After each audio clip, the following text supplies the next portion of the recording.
디모데후서 4장에서 바울이 이런 고백을 합니다. 내가 선한 싸움을 싸우고 달려갈 길을 다 달리고 믿음을 지켰다. 이런 고백을 했습니다. 이 참 감동적인 고백입니다. 근데 왜 이게 내가 선한 싸움을 싸웠고 달려갈 길 다 달렸고 믿음을 지켰다, 이 고백이 왜 감동적이냐? 이게 말년에 나온, 쉽게 말하면은 임종하기 전에 인생 말년에 와가지고 자기 지나온 삶을 다 돌아보면서 고백한 것이기 때문에 이게 위대하고 참 감동적이라고 할 수가 있습니다. 왜냐하면 젊었을 때, 뭐 30대든 40대든 50대든 이때쯤 했는 고백이라면은 그 다음에 이게 바뀔 수가 있습니다. 인생 초반에는 정말 하나님을 잘 섬기고 감동적으로 살다가도 인생 말년에 가가지고는 바뀌는 경우가 있잖아요. 그래서 젊을 때는 잘 살았는데 노년이 돼가지고 좀 추하게 되는 그런 것도 우리가 뭐 얼마든지 볼 수가 있습니다. 이 대표적으로 솔로몬이 그렇잖아요. 솔로몬이 인생 초반기에는 하나님을 잘 섬겼습니다. 하나님께 엄청난 감동도 드려가지고 하나님께서 전무후무한 지혜의 축복을 하나님이 솔로몬에게 주셨습니다. 그렇게 하나님을 잘 섬겼던 사람이 솔로몬이 말년에 와가지고 완전히 타락해버립니다. 그래서 뭐 궁전 안에 그리고 성전 안에까지 우상의 제단이 서게 되는 이런 끔찍한 이런 일을 하게 됩니다. 그리고 보면 솔로몬은 인생 초반기엔 하나님을 잘 섬겼지만은 말년에 가가지고는 굉장히 타락한 사람이고, 또 반대의 경우도 있습니다. 인생 초반에는 젊을 때는 방탕하다가 나중에 가가지고 정말 감동적으로 사는 사람들도 얼마든지 있습니다. 대표적으로 신학자들 어거스틴이 그렇습니다. 인생 초반에는 방탕하고 정말 뭐 괴팍하게 살았지만은 나중에 그가 하나님의 은혜를 받고 인생 후반기에 가서는 정말 위대한 신학자로 위대한 신앙인으로 살아가는 경우도 있습니다. 하여튼 그렇기 때문에 좌우전 이렇든 저렇든 인생 말년에 와서 고백하는 것이 그게 어떻게 보면 신뢰할 수 있는 고백이고 그것이 참 감동적이라는 말씀입니다. 오늘 그렇게 본다면은 오늘 본문인 시편 23편도 참 감동적입니다. 이게 다윗의 신앙 고백인데 아마 예수 안 믿는 사람들도 이 시편 23편은 아마 다 익히 좀 알 것 같아요. 왜냐하면 이 워낙 유명한 말씀이고, 또 이 여호와는 나의 목자시니 찬양도 많이 하잖아요. 참 감동적인데, 이 23편 오늘 본문도 다윗이 인생 말년에 와가지고 자기가 지금까지 살아왔던 과거를 돌아보면서 하나님 앞에 고백하고 있는 것이 시편 23편입니다. 그러니까 정말 신뢰할 수 있는 고백이고 참 감동적이라고 할 수가 있습니다. 오늘 본문 말씀 1절과 5절에 보면은 여호와는 나의 목자시니 내게 부족함이 없습니다. 나는 부족함이 없습니다. 5절에 가면은 내 잔이 넘칠 만큼 하나님께 많은 축복을 받았습니다. 이것이 오늘 본문 가운데 나온 다윗의 고백입니다. 물론 다윗이 왕이다 보니까 일반 백성들이 가질 수 없는 귀한 것들 많이 가졌을 겁니다. 그러나 단순히 그것 때문에 이렇게 만족하고 다윗이 행복하고 감사할까? 그건 아닙니다. 사실은 모든 것은 다 믿음의 문제입니다. 믿음. 여러분, 우리가 주일날 예배 잘 드리는 것도 뭐 예배 잘 바빠서 예배 못 드리는 분들은 아이고 저 사람은 시간이 많나 보다, 피곤한 일도 별로 없는가 보다, 이렇게 생각하지만 그건 착각입니다. 여러분, 예배를 바쁘고 피곤해서 예배를 못 드리는 사람이나 정말 주일날 어떤 일이 있어도 나와서 예배 드리는 사람이나 바쁘고 피곤한 거는 다 똑같습니다. 그런데 왜 그러냐? 믿음의 문제입니다. 믿음이 있으면은 바쁘고 피곤해도 와서 예배 드리는 거고, 믿음이 없으면은 뭐 조금만 바쁘고 조금만 피곤하면은 아이고 오늘 그냥 쉬어야 되겠다, 이런 겁니다. 우리 교회 뭐 제가 얘기 안 해도 이러면 되게 짐작하시겠습니다만은 그 식당 하시는 권사님 보면은요, 아침에 새벽기도 오셨다가 가게 나가 음식 준비해가지고 밤 10시 11시 되면은 이제 식당 문을 닫습니다. 예, 얼마나 피곤하겠습니까? 그런데 새벽기도 오십니다. 그리고 토요일 날도 점심까지 나가서 합니다. 그러고는 끝나면은 교회 오셔가지고 청소하시고, 주일날 교인들이 드실 식사 시장 보시고, 또 주일날 아침 일찍 오셔가 또 준비하시고 주방에서 그런 거 보면 그분이 얼마나 피곤하겠습니까? 얼마나 바쁘겠습니까? 시간이 남아도라 그런 게 하는 게 아니라 믿음의 문제입니다. 믿음이 있으면은 어떤 상황에서 한다는 겁니다. 우리가 교회를 섬기고 봉사한다는 것도 시간이 남아돌기 때문에 그런 거 한다 아닙니다. 봉사하는 사람이나 안 하는 사람이나 다 바쁩니다. 다 사람 사는 게 다 비슷하잖아요. 그런데 왜 하느냐? 믿음의 문제죠. 이런 하나님 앞에 헌금 드리는 사람도 마찬가지입니다. 아, 저 사람은 돈이 많아서 저렇게 잘 드리는구나. 천만의 말씀. 여러분, 헌금은 돈으로 하는 게 아니고 믿음으로 하는 거예요. 믿음이 있는 사람은 여러 가지 경제적으로 쓸 때도 많고 들어가는 데도 많음에도 불구하고 하나님 앞에 드릴 헌금 하는 거고, 믿음이 없으면은 집에 금고 현찰 쌓아놓고 살아도 하나님께는 아까워서 못 드린다는 겁니다. 여러분, 감사도 마찬가지입니다. 누구는 감사하는 사람은 뭐 부족함이 없어가지고 많이 쌓아뒀기 때문에 감사하고, 누구는 가진 것이 없어가지고 불평하고, 그게 아닙니다. 다 믿음의 문제, 믿음의 문제. 믿음이 있는 사람은 뭐 집에 뭐 전자제품 하나 제대로 안 갖추고 있어도 늘 감사하며 사는 거고, 믿음이 없는 사람은 뭐 1년에 한 번씩 전자제품 바꾸고, 외국은 뭐 이태리 째니 무슨 뭐 최고의 브랜드를 가진 그런 걸 집으로 장식한다고 하더라도 늘 불평불만하는 겁니다. 그래서 여러분, 감사라는 것은 이 상황에 의해서 감사하는 것이 아니고 믿음에 따라 감사하는 거예요. 믿음이 있으면은 예배 생활도 잘하게 되어 있고, 섬김과 봉사도 잘하게 되어 있고, 믿음이 있으면은 언제나 감사하며 살아갈 줄로 믿습니다. 여러분, 그래서 다윗이 감사도 바로 그런 부분입니다. 오늘 우리 성도들에게 그렇게 본다. 믿음이라는 건 참 중요합니다. 왜 중요하냐? 예수님께서 무슨 기적을 일으키실 때 보면은 말씀하시는 게 있잖아요. 내 믿음대로 되리라. 내 믿음대로 되리라. 내 믿음이 너를 구원하였고 내 믿음대로 되리라. 믿음대로 되는 겁니다. 그러니까 여러분, 이 믿음이 얼마나 중요하겠습니까? 믿음이 있으면은 믿음대로 되어가는 거고, 믿음대로 살아가는 거고, 믿음이 없으면은 여러분, 내가 계획하고 꿈꾸는 것이 안 된다는 겁니다. 그래서 믿음이 있는 성도는 언제나 감사할 수가 있고 부족함이 없다고, 오늘 다윗이 고백한 것처럼 나는 부족함이 없습니다. 내 잔이 넘칩니다. 이렇게 믿고 또 고백하며 살아갈 수가 있습니다. 그렇게 본다면 여러분, 감사라는 건 모든 것은 환경이 아니라 바로 믿음이라는 것을 우리가 잘 기억해야 됩니다. 그래서 우리 그리스도인들은 언제나 기도하면서 하나님, 내게 믿음을 주십시오. 큰 믿음 주십시오. 믿음 주십시오. 네, 이게 기도가 들어요. 믿음이 있고 믿음이 큰 믿음 가지게 되면 하나님의 은혜도, 하나님의 축복도 크게 받게 될 줄로 믿습니다. 여러분, 그래서 우리는 항상 그런 큰 믿음을 가져야 되고 또 그 믿음 위해서 기도해야 됩니다. 자, 오늘 그렇게 본다면 다윗은 어떤 믿음을 가졌기에 부족함이 없다고, 내 잔이 넘치다고, 하나님께 받은 축복이 넘치다고 고백할 수가 있을까? 도대체 다윗의 믿음 어떤 믿음이냐? 오늘 본문에 보면 우선 다윗은 여호와는 나의 목자시다, 하나님이 나의 목자라고 믿고 살아가고 있습니다. 여러분, 양이라는 거 우리가 뭐 워낙 많이 들었습니다만 성경은 우리를 양에다 비유하고 있습니다. 근데 양은 자존이 불가능합니다. 쉽게 말하면 자기 스스로 살아갈 수가 없는 동물이 이게 양입니다. 양에게는 반드시 목자가 있어야 됩니다. 목자가 없으면은 그 양은 살 수가 없습니다.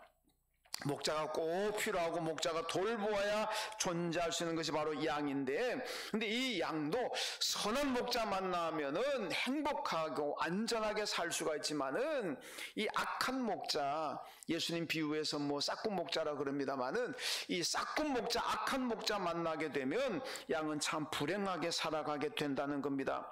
요한복음 10장에서 예수님 말씀하셨잖아요. 나는 선한 목자다. 왜 선한 목자냐? 선한 목자는 양들을 위하여 목숨을 버린다, 이렇게 말씀하죠.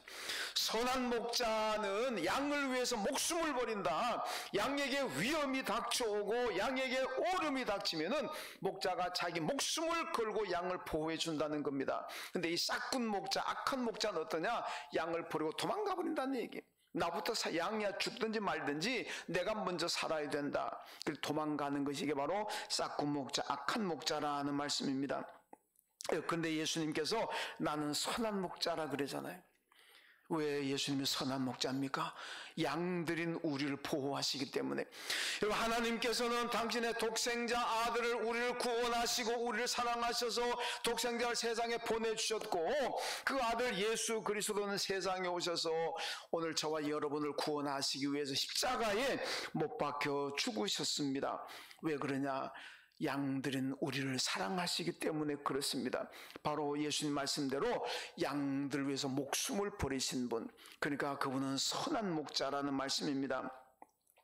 여러분, 선한 목자의 인도를 받는 우리 저와 여러분이 바로 복받은 사람이고, 여러분 참 하나님의 은혜 가운데 살아가는 사람들인 줄로 믿습니다. 요한복음 14장 18절에 보니까 예수님 말씀합니다. 나는 너를 고아와 같이 버려두지 않는다, 이렇게 말씀합니다. 여러분, 고아라는 것은 구약 성경 보면은 사회 약자의 상징입니다. 고아와 과부 이러면 약자를 상징하고 있는 건데, 왜 고아가 약자냐? 사람들에게 주로 버림받고 사람들에게 무시를 당하잖아요. 고아라고. 내 부모 형제가 살아 계시면은 어디 가서 별로 그렇게 무시당하지 않는데 부모 형제가 없습니다. 나 혼자입니다. 그러니까 사람들이 무시하고 멸시하고 사람을 버림받고 이러다 보니까 고아는 약자의 상징이 되어버렸습니다. 그런데 예수님께서는 뭐라 그럽니까? 나는 너희를 고아처럼 내버려두지 않을 것이고 언제나 너와 함께한다, 이렇게 약속하고 있습니다. 여러분, 예수님은 우리의 치위, 고아, 빈부, 귀천을 막론하고 늘 함께하십니다. 마태복음 28장 예수님 마지막 승천하시면서 뭐라고 말씀합니까? 내가 세상 끝날까지 너희와 항상 함께 있을 것이라, 그렇게 말씀하셨습니다. 여러분, 우리 장로교 창시한 칼빈의 5대 교리가 있는데 그 5대 교리 가운데 5번째 교리가 뭐냐면 이 성도의 견인이라는 교리가 있습니다. 성도의 견인. 이게 뭐냐면 우리 모두가 다 타락하고 범죄로 말미암아 지옥으로 가야 되는 인생들인데, 우리가 지옥으로 가지 않고 천국으로 가도록 우리를 안전하게 지켜 보호해 주는 것, 이것이 바로 하나님께서 우리에게 베푸신 성도의 견인이라는 겁니다. 왜 우리가 지옥으로 가지 않고 천국길을 가느냐? 하나님께서 우리를 지켜주시기 때문에 그렇다는 겁니다. 여러분, 성경 보면 우리 인간은 본질적으로 진노의 자식들입니다. 본질적으로 진노의 자식들이기 때문에 언제나 우리 안에는, 여러분 안에, 제 안에는 항상 타락의 본성이라는 게 있습니다. 기회만 되고 시간만 되면은 타락하려고 하고 죄를 지으려고 그러고 하고, 이게 여러분 미안하지만 저와 여러분의 가지고 있는 본성입니다. 그러니까 성경이 본질적으로 진노의 자식이라 그러잖아요. 그래서 하나님께서 지켜주지 않는다면은 어쩔 수 없습니다. 저도 여러분도 범죄하고 타락의 길 갈 수밖에 없습니다. 그런데 오늘 우리가 타락의 길로 가지 않고 범죄의 길로 가지 않고 지금도 예수 안에서 믿음으로 살아간다는 것은 성도의 견인, 하나님께서 우리를 견인해 주시고 지켜주시기 때문에 그렇다는 겁니다. 이사야 35장 보면 그 천국 가는 길을 얘기하고 있는데, 성도들이 장차 하나님의 나라 천국 가는 길에는 짐승이 없습니다. 사나운 사자도 어떤 것도 우리를 해하는, 우리의 생명을 노리는 어떤 것도 없다. 왜 그러냐? 하나님께서 지켜주시기 때문에. 여러분, 하나님은 언제나 우리를 지켜주시고 보호해 주시는 분이라는 말씀입니다. 그래서 다윗이 내가 부족함이 없다는 이 고백은 선한 목자이신 하나님의 인도를 받았고 하나님의 보호를 받고 살았기 때문에 자기가 부족함이 없다, 이렇게 고백하고 있습니다. 여러분, 중세 유명한 신학자인 토마스 아퀴나스라는 이 신학자가 있는데 이분이 늘 기도하면서 하나님 이것도 주시고 저것도 주시고 내게 이것도 필요하고 저것도 필요하고 많이 필요합니다. 필요한 대로 좀 넘치도록 주십시오. 늘 그렇게 기도했어요. 그런데 어느 날 예수님께서 나타나셔가지고 아퀴나스야, 그래 네가 원하는 게 뭐냐? 내가 소원을 들어줄게. 소원을 말해봐라. 소녀 시대한테 가가지고 소원을 백날 말해봐도, 자기들은 소원을 말해봐라 그러고 노래하지만 거기 가서 백날 말해봐도 우리의 소원 안 못 들어줍니다. 그러나 예수님께서는 소원을 말해봐라, 내가 들어줄게. 이 아퀴나스가 예수님을 만났습니다. 그 만나는 순간에 그동안 자기가 그렇게 바라고 원했던 것들 아무것도 생각나지 않습니다. 그냥 주님 만난 것으로 만족합니다.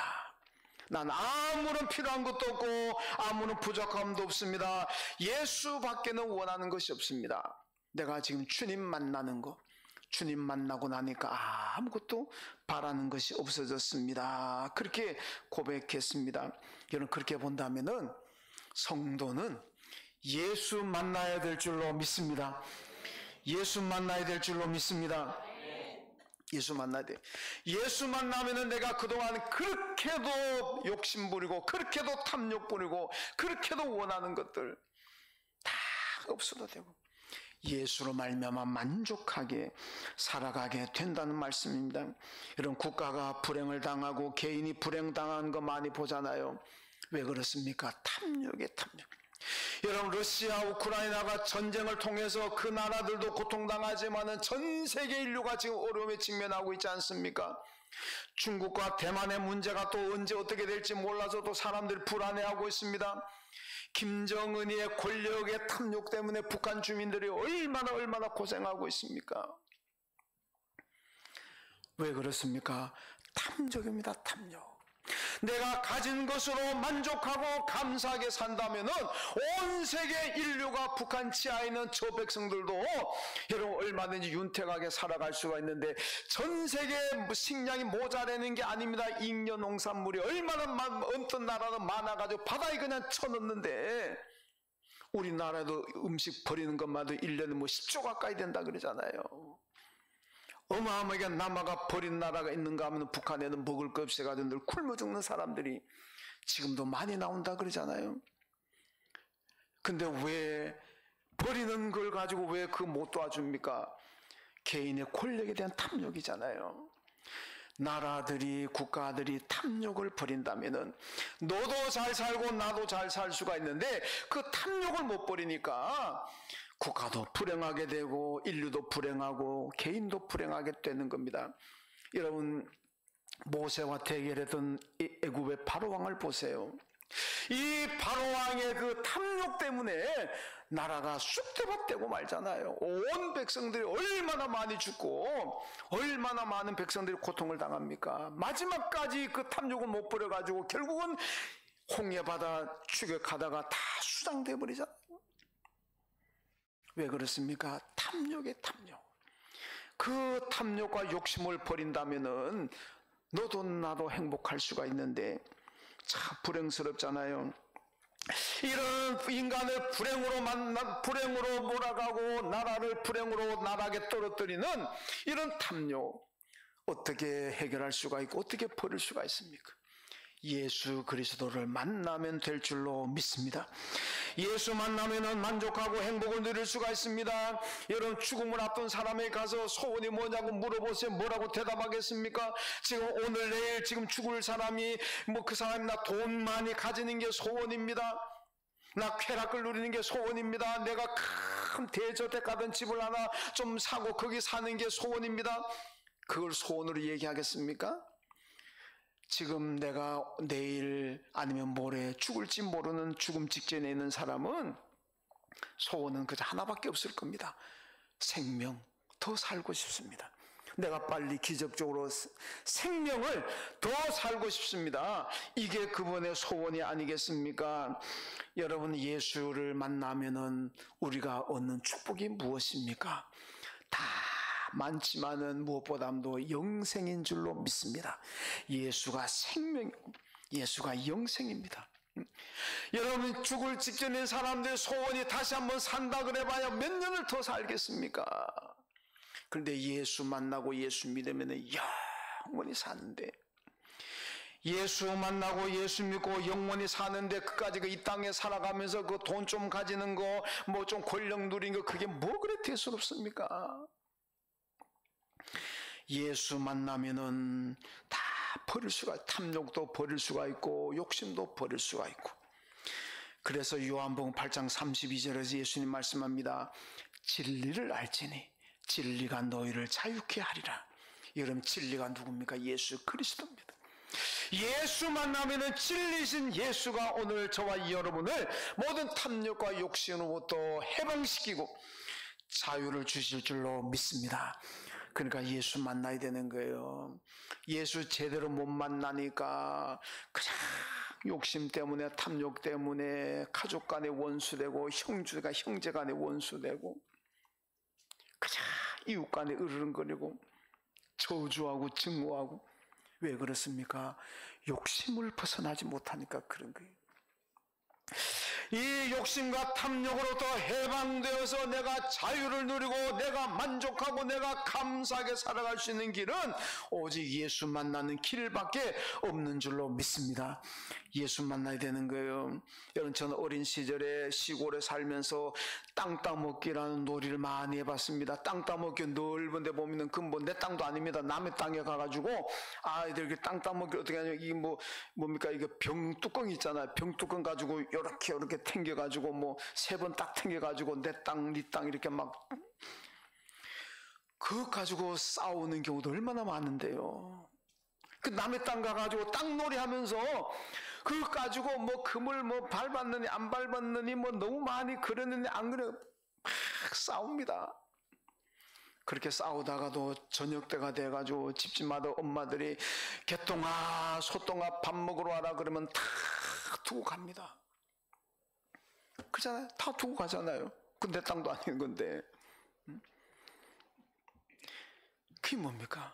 그렇게 그거 가지고 싸우고 막 그러다가도 결국 다 두고 가는 거예요. 여러분, 영국 속담에 수위에는 주머니가 없다 그럽니다. 아주 쉬운 말하고 평범한 말 같지만은 거기에 진리가 있습니다. 수위에는 주머니가 없어요. 그게 뭐냐? 우리는 죽어서 갈 때는 아무것도 못 가지고 가면 다 놓고 가면, 뭐 안 믿는 사람들이 노잣돈이 필요하고 그 노잣돈 누가 가지고 갔는데? 장의사들 다 가지고 갔는데. 그렇잖아요? 노잣돈 아무리 넣어봐야 돌아가신 부모님이, 돌아가신 조상이 가지고 갑니까? 나중에 장의사들 다 가지고 가요. 일하는 사람 다 가지고 가요. 못 가지고 갑니다. 다 두고 가야 돼요.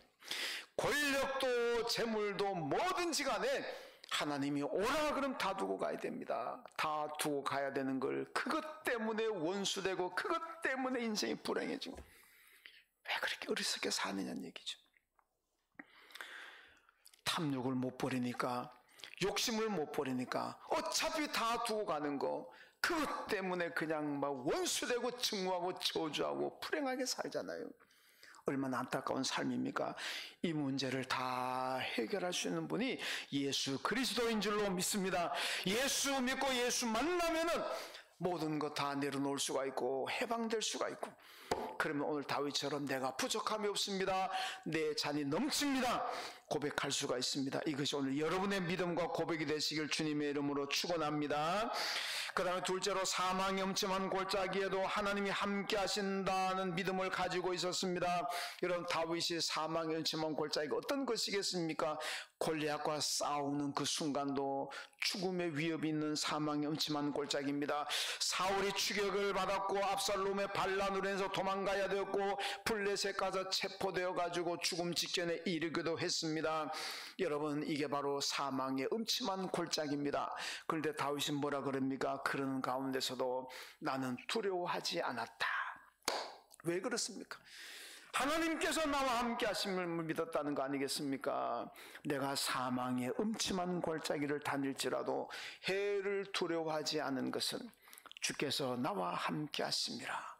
하나님이 함께 하심을 믿었기 때문에 두려움이 없었다는 겁니다. 여러분, 다윗이 압살롬의 반란으로 도망할 때 보면은 사울 가문의 시므이라는 사람이 나와가지고 다윗을 저주하잖아요. 이 빌어먹을 놈아 꺼져라, 너는 이제 망했다. 왕에게, 일반 백성이 왕을 이렇게 저주했습니다.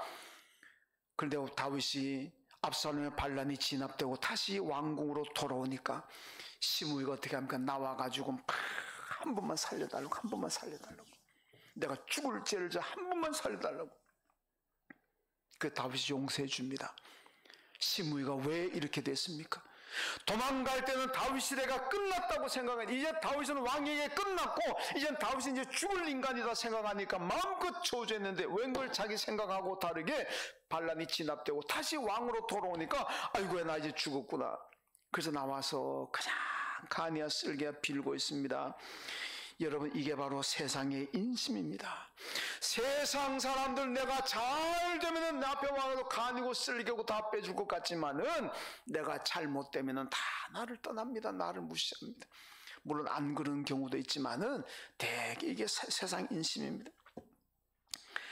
여러분, 이게 탕자가 그걸 보여주잖아요. 탕자가 집을 나가서 돈이 많을 때는 많은 친구들이 있었는데 돈 다 떨어지고 거지 되니까 다 아무도 없어. 옛날에 그렇게 탕자에게 얻어먹거든 사람들 와서 밥 한 끼 사준다는 사람도 없습니다. 이게 세상의 인심인 거예요.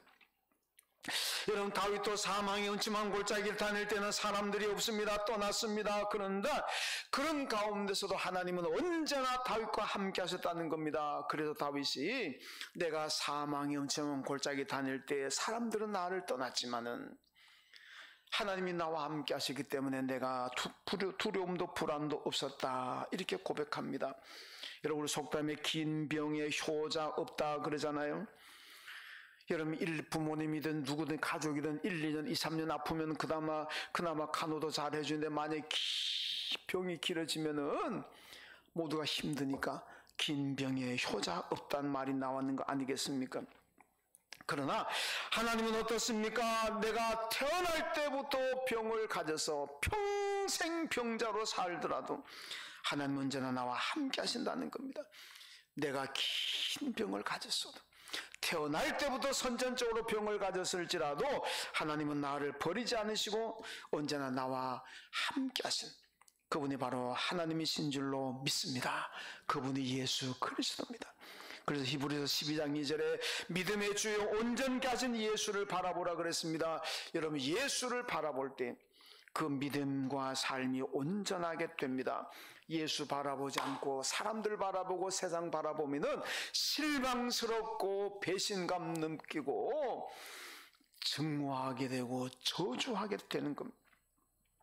예수 바라보면 다 내려놓고, 예수 바라보면 다 용서가 되고, 예수 바라보면 욕심이 없으니까 배신감도 없습니다.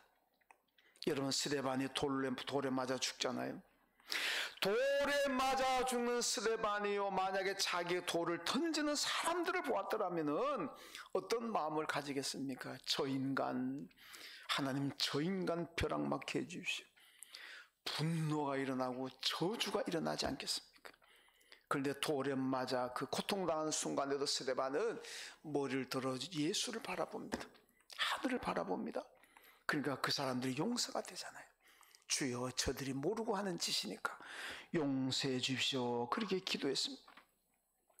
여러분, 어려울수록 하나님을 바라보고 예수를 바라보아야 됩니다. 다윗이 하나님을 바라보았기 때문에 사망의 음침한 골짜기를 다닐 때에도 두려움이 없었습니다. 내가 부족함이 없다고 고백했습니다. 여러분, 살아가시면서 세상 보지 마시고 사람 보지 마세요. 그러면 배신감 느끼고 실망합니다. 하나님 바라보고 예수 바라보십시오. 그러면은 다윗처럼 부족함이 없습니다. 내 잔이 넘칩니다. 고백하고 살 줄로 믿습니다. 그러면 이제 다윗의 결단이 무엇입니까? 이런 축복을 받았는데 오늘 마지막 6절에 보니까 내가 여호와의 집에 영원히 살리로다, 이렇게 고백합니다.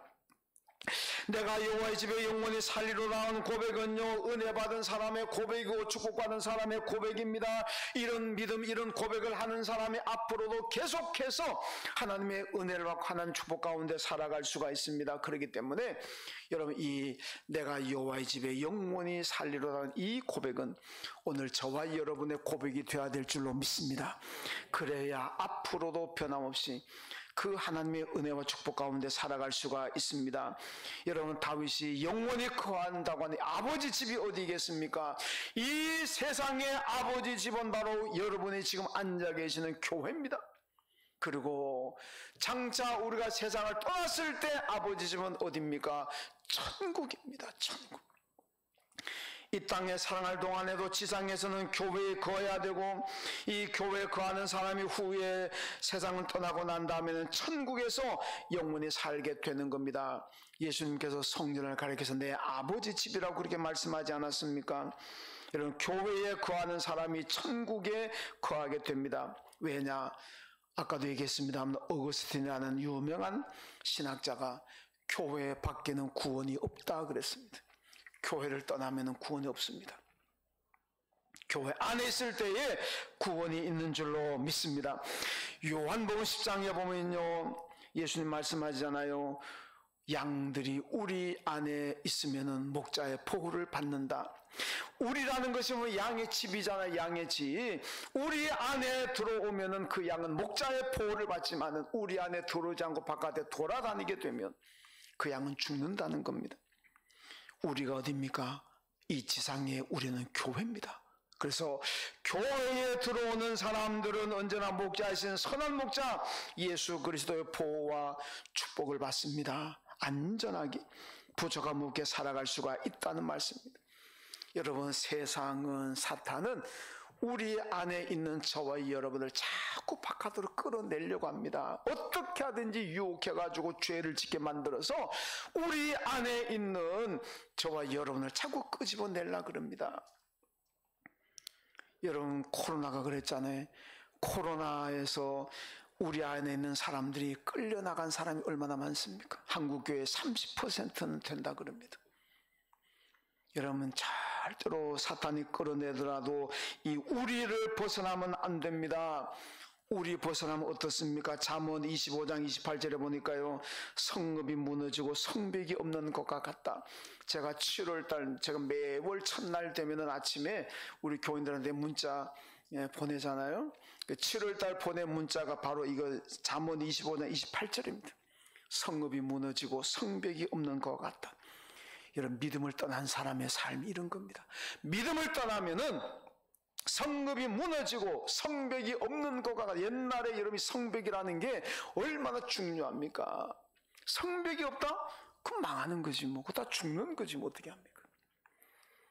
여러분,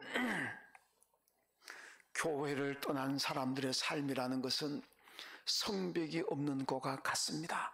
나를 보호해 줄 수 있는 울타리가 없어졌다는 얘기입니다. 내 생명을 지켜줄 보호자가 없다는 겁니다. 교회를 떠나면 그렇게 되는 거예요. 그러니까 오늘 다윗이 내가 아버지 집에 영원히 살리로다. 여러분, 어떤 어려움이 있고 어떤 위기가 오고 어떤 유혹이 오더라도 이 지상의 아버지 집은 교회를 떠나지 마시고 안전하게 목자의 보호를 받는 우리를 벗어나지 마십시오. 우리 안에 거하시고 교회 안에 거하실 때 선한 목자 예수 그리스도가 우리를 안전하게 지켜주시고 생명도 재산도 우리의 인생을 지켜주셔서 언제나 부족함이 없을 만큼 넘치도록 받는 축복 가운데 살 줄로 믿습니다. 오늘 다윗의 이 고백이 여러분들의 고백이 되시길 주님의 이름으로 축원합니다. 하나님 아버지 감사합니다. 우리가 선한 목자 예수의 인도를 받고 예수 안에 살게 하심을 감사합니다. 다윗이 은혜 받고 내가 아버지 집에 영원히 살리로다고 고백했는데 우리도 많은 유혹도 있고 하나님 세상에 재미난 것 많지만 그럼에도 불구하고 우리 안에 거하고 예수 안에 거하고 교회 안에 거함으로 말미암아 내가 부족함이 없습니다. 내 잔이 넘칩니다. 이것이 우리 모두의 고백과 믿음 되게 하여 주옵소서. 예수님의 이름으로 기도하옵나이다. 아멘. 하나님 아버지 들을 수 있는 믿음 주셔서